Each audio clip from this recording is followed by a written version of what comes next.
Bonjour, bonsoir à toutes et à tous. Alors, vous savez à quel point j'aime pas trop l'extrémisme.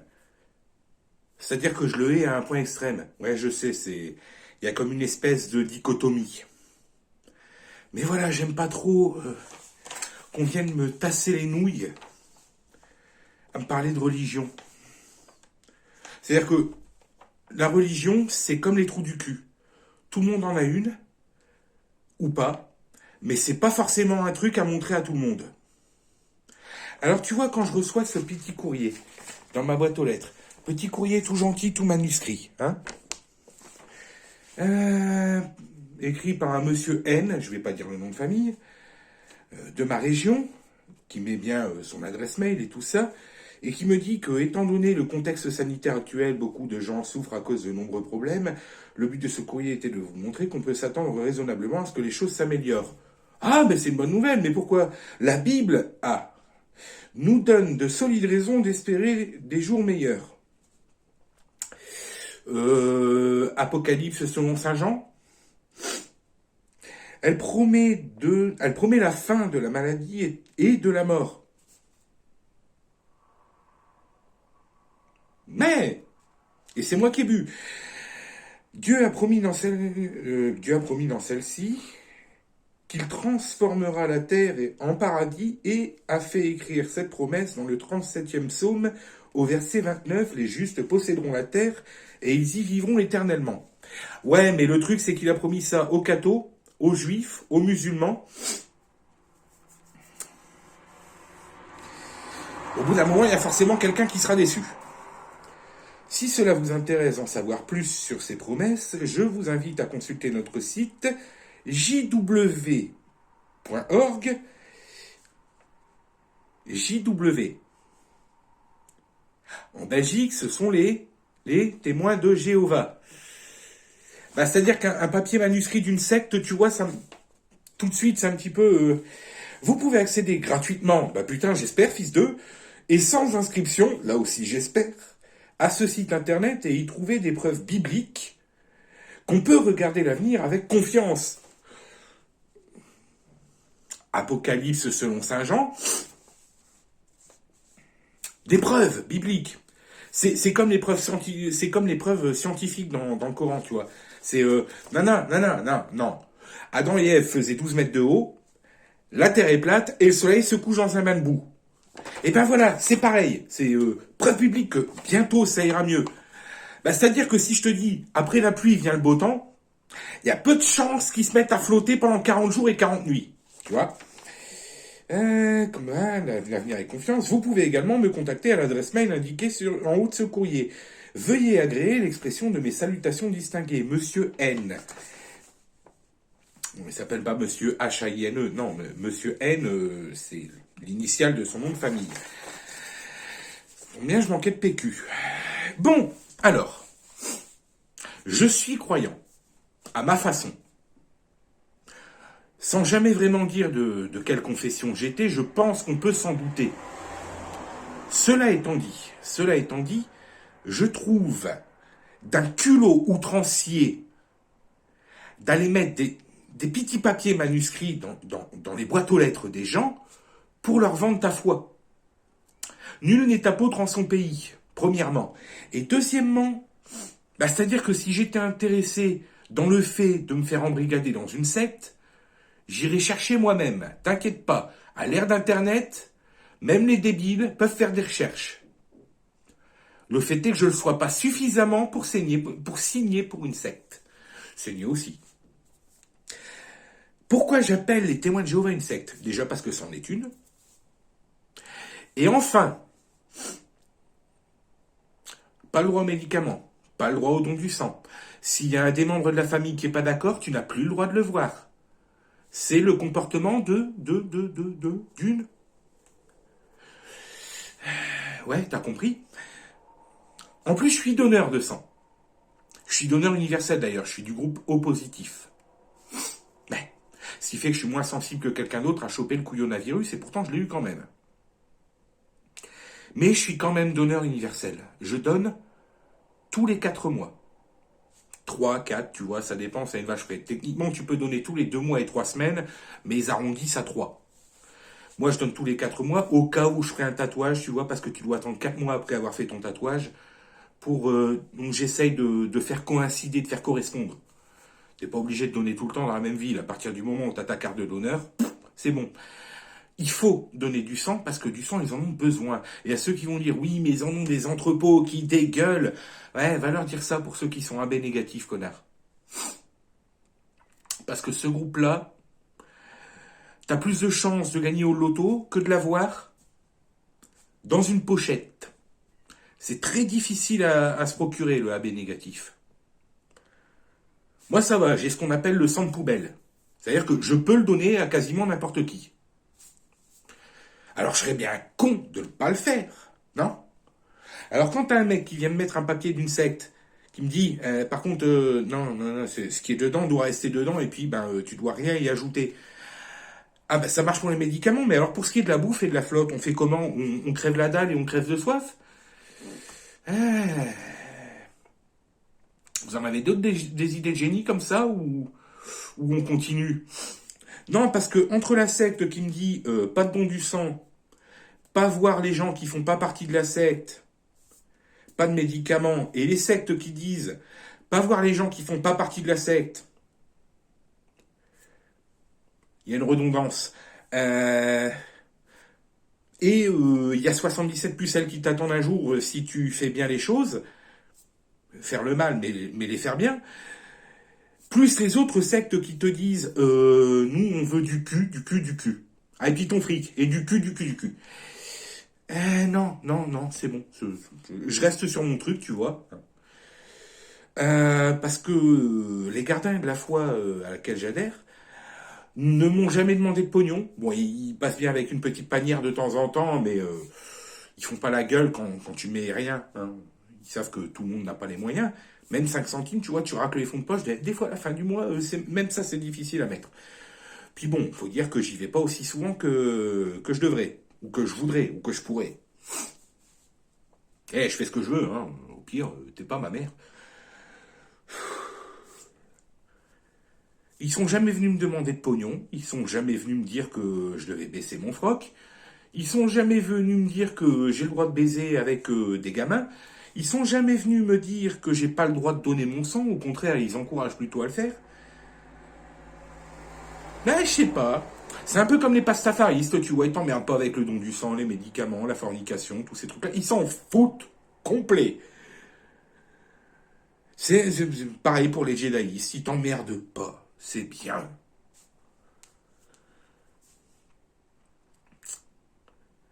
Ça fait presque 2 ans que je tape sur l'extrémisme et sur les sectes sur cette chaîne. Presque 2 ans. Et il y a quand même un de ces trous de balles qui en vient à foutre un papier dans ma boîte aux lettres. Ah merde, t'es mal tombé là. T'es mal tombé. Non, vraiment, non. Il y avait un mec chez qui il fallait pas mettre ton papier, ça tombe sur moi. C'est comme l'abruti avec sa golf de... je vais pas dire ce mot. Qui s'est garé devant chez moi? Alors que les autres fois où il s'est garé dans le coin, il a bien vu qu'il y a un macaron sur ma voiture pour signaler que c'est une personne avec un handicap qui la conduit. Mais non, ce fils de loutre se gare devant chez moi. Bon, il va avoir du mal à se barrer vu comment je me suis collé. Il va sûrement gueuler demain. Moi, je vais descendre. Et je vais user de raison et persuasion. Je vous présente raison et persuasion. Ouais, j'aime pas qu'on se garde devant chez moi. Surtout quand il y a un macaron sur la bagnole qui dit attention, je dois pas me garer trop loin. Voilà, ça va, je suis pas garé trop loin. Mais je suis vraiment garé très près de lui. Il y a ça. Juste assez pour que je puisse prendre une photo de la plaque d'immatriculation des fois qu'il veuille faire un truc de fils de loutre. Ouais, je suis un connard, et alors, il faut pas se garer devant chez moi. Surtout quand tu vois comment il s'est garé près de la voiture qui était derrière lui. T'as voulu faire le connard, et karma. Ça va être compliqué, la manœuvre. J'espère qu'il ne doit pas se lever trop tôt.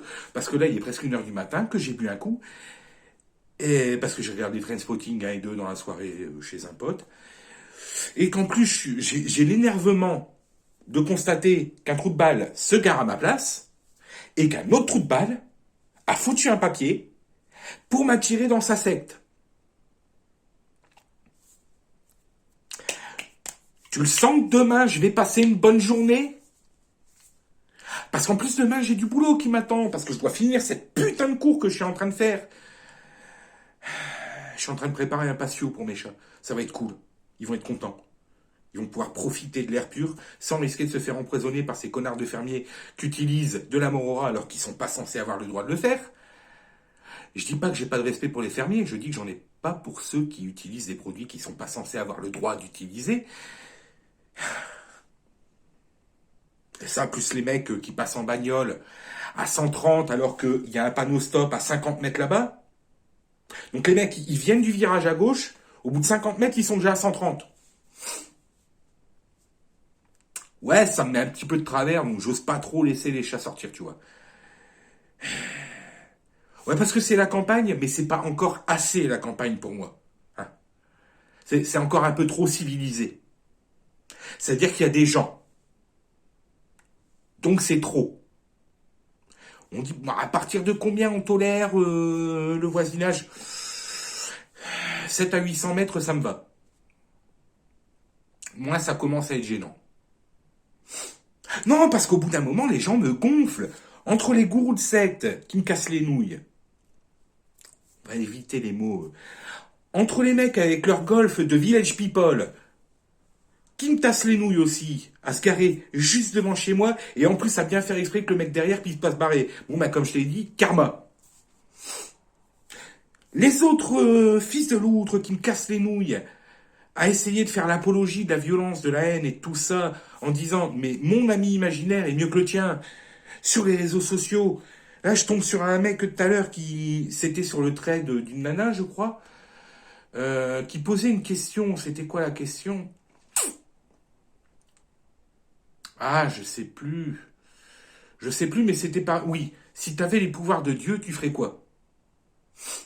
C'est une question fun, c'est mignon, c'est gentillet. Et là, t'as... comment il s'appelait le mec? Yacine, je crois. Ouais, ça me fume, ces gens qui veulent absolument mécroire et se comparer à Dieu, nana. J'ai répondu, ouais, c'est comme ces mecs qui sont pétés au milieu de la foule au nom de leurs copains imaginaires, c'est une autre forme d'extrémisme. C'est vraiment honteux. Eux aussi se prennent pour Dieu. Je crois qu'il n'y a pas aimé. Il n'y a pas aimé, mais en même temps, j'en ai rien à foutre. Ah non, mais le concept de tuer au nom de quelqu'un qui a dit aimez-vous les uns les autres, ça me termine. Et c'est comme cet autre, Yami là, sur Twitter. Parce que je vois, c'est-à-dire que ma première vidéo, c'était pour prendre sa défense. Alors, je suis pas toujours d'accord avec ce qu'elle dit. Elle a pas forcément, je pense que c'est pas forcément le couteau le plus aiguisé du tiroir. Mais, elle a l'avantage d'ouvrir sa gueule pour que vous puissiez continuer à le faire. Alors, je respecte ça. Et elle avait fait un truc. Elle dit, question con, pourquoi les gens mettent leurs pronoms avant, tu vois, dans leur bio. Hein, I, her, she, yel, c'est une hérésie totale. Il, lui.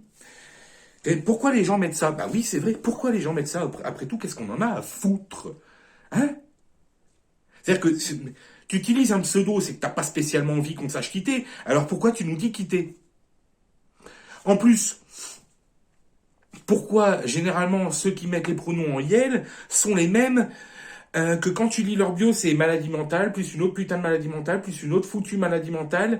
Alors je suis au potentiel, autiste, Asperger, autodiagnostiqué et évidemment non-binaire. Ouais, prends ton Prozac, gamin. Ça ira mieux.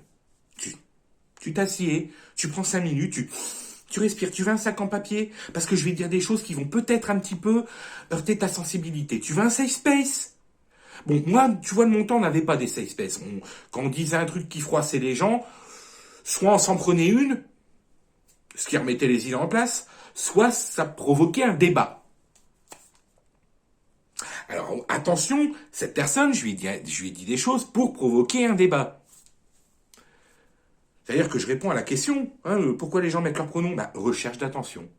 Ma réponse a été ça, recherche d'attention. On a tellement fait croire aux gens, je suis encore en train de citer ma réponse, on a tellement fait croire aux gens qu'ils pouvaient sortir des cases et penser autrement en leur indiquant dans quelle autre case se mettre, bah, que ça marche. Tu me dis si j'ai tort, je sais que c'est pas le cas, mais tu me dis si j'ai tort. Et il y a quelqu'un qui n'a pas apprécié et qui a répondu à base de left can man. Tu vois, oui, non, la gauche ne peut pas m'aimer. C'est à double sens. Ouais, non, des mèmes à la con, mais vraiment left can't meme. Hein, des mèmes à chier. Ce à quoi j'ai répondu, les mèmes de gauche, c'est à peu près le même argument que facho ou machinphobe.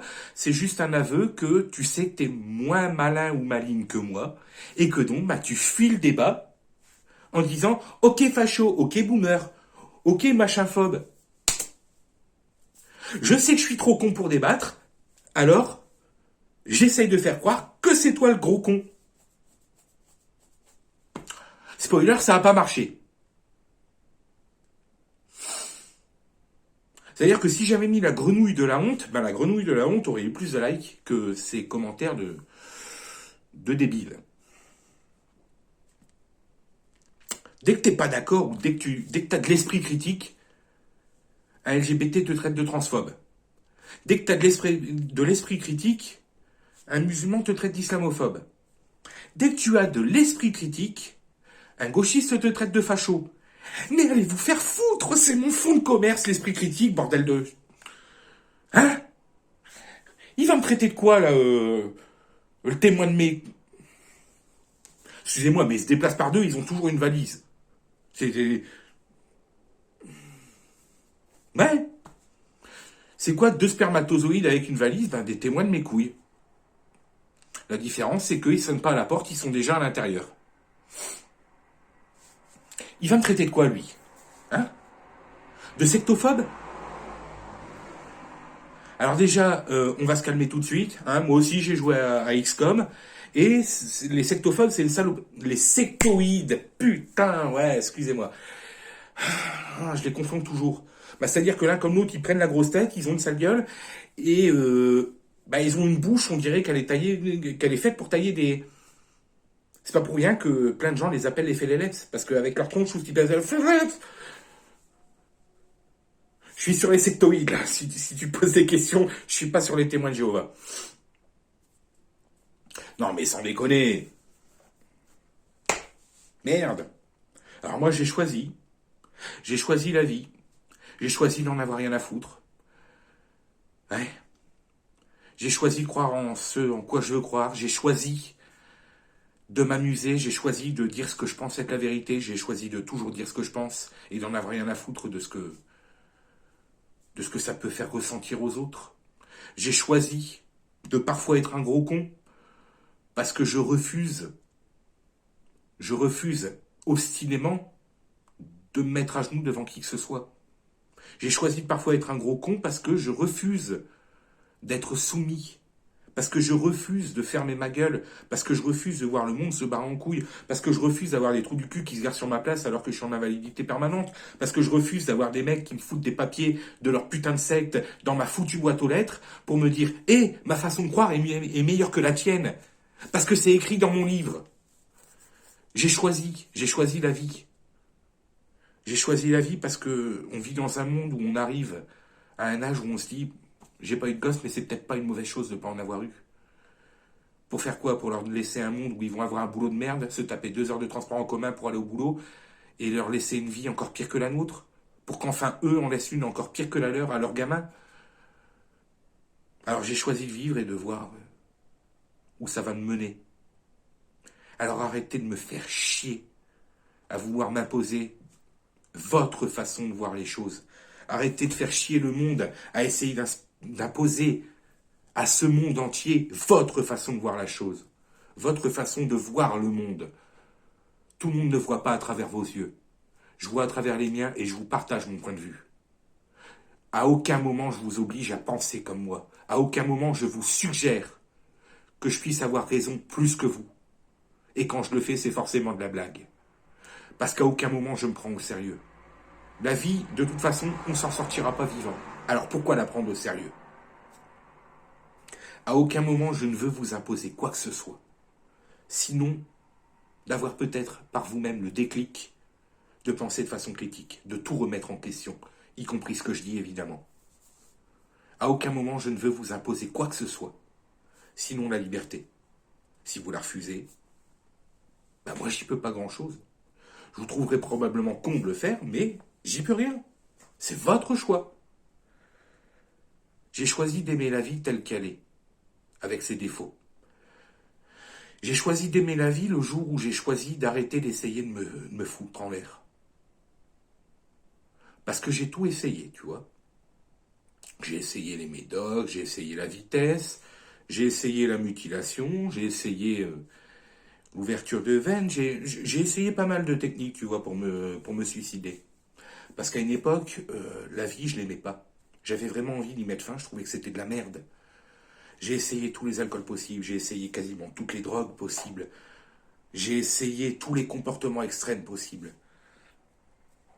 Genre, tu vois, être sur une moto à 120, 130, debout sur la selle, les bras tendus comme ça. Parce que pourquoi pas? Évidemment, j'étais pas à jeun. Parce que pourquoi pas? Et puis un jour, je me suis rendu compte d'une chose, tu vois, quand j'ai eu mon accident de moto, alors que là, ben, j'essayais de faire attention, tu vois, ça faisait quelques mois que je m'étais dit, non mais, on arrête les conneries, j'étais en train de suivre une formation pour devenir ambulancier, formation que j'ai réussi. Donc, techniquement, je suis ambulancier, c'est juste que je peux plus pratiquer vu que... Mais j'avais décidé de me reprendre en main, j'avais perdu un peu de poids. Et pour te dire, j'avais perdu du poids et j'étais plus mince que je le suis maintenant. Alors que j'ai perdu 50 kilos, bordel. J'étais en train de réussir ma formation, tout ça, tout allait bien. Je descends un fauteuil, je me pète un orteil. Ah, le coup dur. Je prends ma moto pour aller chez le médecin, je me fais déglinguer par une camionnette, on me bousille le genou gauche. J'arrive aux urgences, les mecs me sortent, bon bah t'as de l'arthrose, juvénile. Ah, je savais, on me l'avait diagnostiqué à 17 ans et demi quand j'ai voulu m'engager dans l'armée. C'est d'ailleurs pour ça qu'ils n'ont pas voulu me prendre. Enfin si, mais à la corvée de nettoyage et de chiottes ou à la cuisine. Et comme j'étais jeune et con, j'ai dit non. Si j'avais dit oui, je prenais ma retraite l'année dernière. Je dirai jamais assez aux jeunes à quel point ils sont cons. Mais ils le prennent mal, mais quand ils auront 15 à 20 ans de plus, ils comprendront que je disais ça pour leur bien. Et ils seront traités de vieux cons par les mecs qui ont leur âge. Tu vois ce que je veux dire? Donc voilà, quand je suis arrivé, qu'on m'a fait des radios, qu'on m'a dit, c'était en Flandre, hein. Bah monsieur, toi tu vas plus travailler, hein, t'es trop abîmé. J'ai 27 ans. Bah ça c'est pas mon problème, hein. Tu peux plus, hein. Bon bah comment vous dire que j'ai encore plus essayé de me foutre en l'air? Je me suis trouvé une gonzesse, je me suis dit, ah, c'est bien, ça va me raccrocher. Ouais, c'était une tarée. Déjà, c'était une sociopathe de la... Elle avait très très faim. J'ai perdu encore plus de poids. À un tel point qu'au bout d'un moment, j'en avais marre, en fait. J'avais même plus envie. Tu vois, c'est comme quand t'essaies de... J'étais tellement desséché, ça faisait... Tu vois, j'avais l'impression que j'allais cracher en poudre.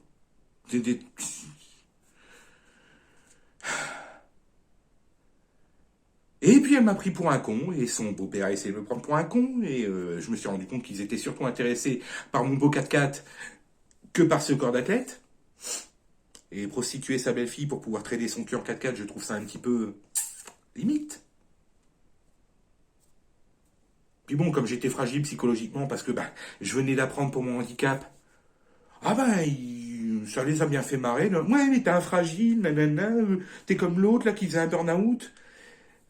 Connard, j'ai 27 ans, je viens d'apprendre que je pourrais plus jamais travailler. Et encore, t'as pas vu la gueule du taudis dans lequel je vivais à l'époque?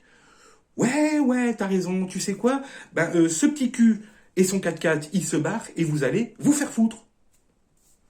Et puis quand je suis arrivé avec mon AX derrière, ça a pas fait bon genre. Là, ça a vraiment été le truc... hein, et en plus, il prend plus son 4x4. Oh là là, c'est vraiment un connard. Bon, je me suis barré. Et puis j'ai réessayé de me foutre en l'air. Et ça a été la dernière fois. Parce que je me suis retrouvé en hôpital psychiatrique. Où on m'a donné encore plus de drogue. C'est-à-dire que je me suis retrouvé en hôpital psychiatrique parce que j'avais essayé de me flinguer avec des drogues. T'arrives là, on te dit, c'est pas bon de prendre des drogues. Prenez donc ces médicaments. C'est quoi la différence? Ce sont des médicaments. Oui, mais c'est quoi la différence avec des drogues qui provoquent une accoutumance? Ce sont des médicaments. Je vais aller mieux si je les prends. Ce sont des médicaments. Bah, j'ai pris mes médicaments. Et 50 kilos. Alors oui, j'ai maigri parce que j'ai arrêté de les prendre, mais aussi parce que j'ai arrêté de bouffer comme un porc. Parce que généralement, quand tu te débarrasses d'une addiction, bah, il y en a une autre qui arrive. Alors tu dois essayer de focaliser, tu dois devenir accro à autre chose. Je suis devenu accro au fait de faire des vidéos. J'ai arrêté de bouffer. J'ai presque réussi à arrêter de fumer. Tu vois, je suis à ça. Bon, j'ai arrêté de boire plusieurs fois, mais le fait est que là, je bois plus en semaine. On est jeudi, connard. Je m'en fous. Vu l'heure, on est vendredi. Mais je bois pas chez moi. Bon, si, quand j'ai du monde, mais c'est une fois par mois. Oh, ta gueule, tu me fais chier. À une époque, j'étais torché 7 fois par semaine. Aujourd'hui, c'est 1 à 2 fois par mois. Pour moi, c'est une victoire. Parce que les autres jours, je bois pas. Là, on s'en déconne. Alors ouais, j'ai décidé d'être accro à des trucs constructifs. Tu vois, je fais mon vélo d'appartement. Oui, bon, je sais, il y a un t-shirt qui traîne dessus. C'est bon, je m'en sers quand même. Les deux, hein, du vélo, du t-shirt. Je suis devenu accro au fait d'essayer de me dépenser un petit peu, au fait de faire mes vidéos, au fait d'avoir des échanges avec ma communauté, et au fait de ne plus me faire enfler. J'ai choisi la vie.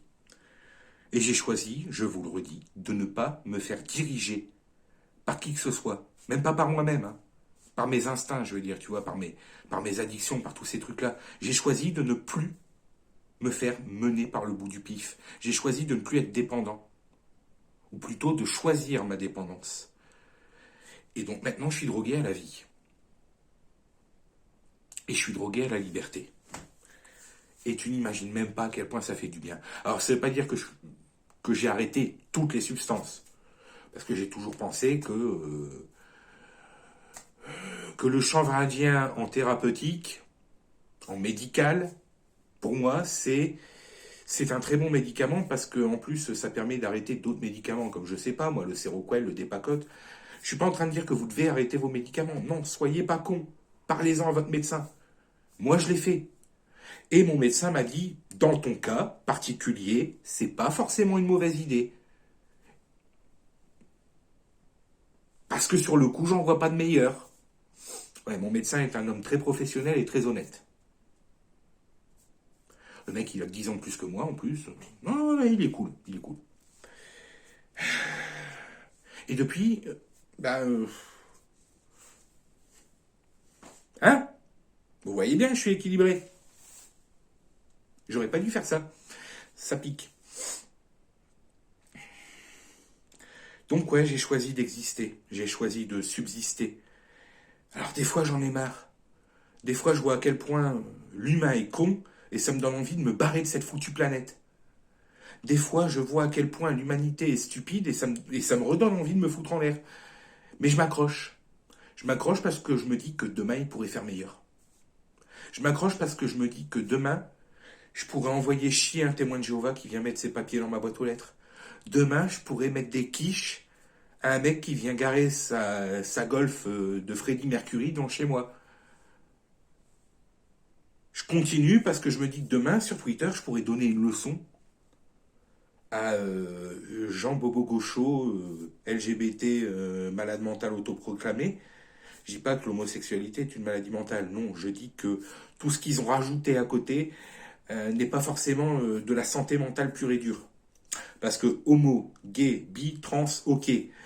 Tout ce qu'il y a autour, tu vois, qu'ils ont hétéro aussi, hein, mais tout ce qu'ils ont rajouté dans tous les sens, non, ça c'est de la recherche d'attention, à mon sens. Hein.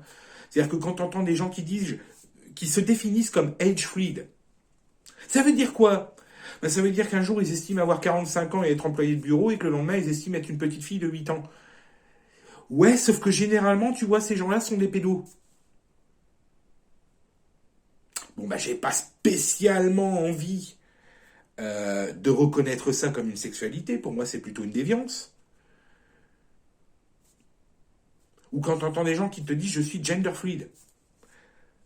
Donc lundi t'as un zizi, mais mercredi t'as une choupinette. C'est particulier quand même. Oui, mais le genre n'est pas défini par le sexe. Bah tu vois, de là d'où je viens, du monde réel, c'est un peu le cas quand même. Et pour ceux pour qui c'est pas le cas, la vie est très difficile. La vie leur est vraiment extrêmement compliquée parce que bah imagine que ton cerveau se retrouve dans le mauvais corps. Imagine que ton image ne corresponde absolument pas à ce que tu sais être. Imagine à quel point ça te baise l'esprit. Et toi, tu viens te définir comme ça juste pour pouvoir augmenter la portée de tes tentatives de trouver un partenaire sexuel. Ça m'énerve fortement. Ça m'énerve fortement parce que les vraies personnes transgenres, les vraies personnes qui souffrent de dysphorie de genre, ben elles en souffrent énormément. Et toi, ben, tu es juste en train de ridiculiser leur souffrance pour essayer de pouvoir baiser plus souvent. Tu te rends compte à quel point j'ai envie de te gifler. C'est comme les gens qui souffrent de dysmorphophobie. C'est des gens qui n'aiment pas leur corps. Ça ne veut pas dire qu'ils n'aiment pas leur genre, ça veut dire qu'ils se trouvent moches. Le simple fait de se regarder dans le miroir, ça les répugne. Et toi, tu vas ridiculiser ces gens-là juste pour faire de la recherche d'attention. C'est la théorie du sourire de John Cage. Hein. Je suis un grand fan d'Ali McBeal. Tu vois, ça, c'est le sourire de quand j'ai envie de te violer avec une batte de baseball trempée dans le gros sel et la harissa avec du verre pilé, tu vois. Métaphoriquement, j'entends. Je vais arrêter, ça va vous foutre la flip. Bref, tout ça pour dire que j'aime profondément mon prochain, mais je ne peux plus blairer l'humanité. Je sais, encore une fois, il y a comme une dichotomie. C'est-à-dire que j'aime toute personne avec qui je peux avoir un échange intelligent et constructif, mais les autres, vous me foutez hors de moi. J'aime profondément les gens avec qui je peux avoir des interactions intelligentes, mais tous ceux qui me cassent les pieds,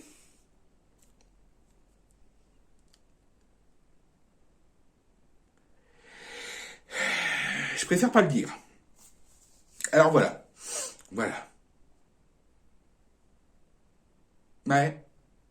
Ouais, je sais, j'étais parti sur les témoins de Jéhovah et toutes les autres conneries, et je suis encore une fois parti dans tous les sens. Excusez-moi. Un jour, il y a quelqu'un dans les commentaires de ma première chaîne qui m'a dit t'as une pensée en arborescence. Bah, c'est relativement vrai. C'est-à-dire que quand je pense à un truc, ça me fait penser à un autre truc, qui me fait penser à deux autres trucs, qui me font penser à deux autres trucs. Et au bout d'un moment, c'est pas que je perds le fil, c'est que je pars dans tous les sens en même temps. C'est pour ça que d'habitude, j'essaie de ne pas dépasser les 15-20 minutes. Là, on est à 33. Donc, je vais vous laisser. Je vous dis bonne nuit. À bientôt sur la chaîne L'Homme des Tavernes 3. Des bisous. Prenez soin de vous.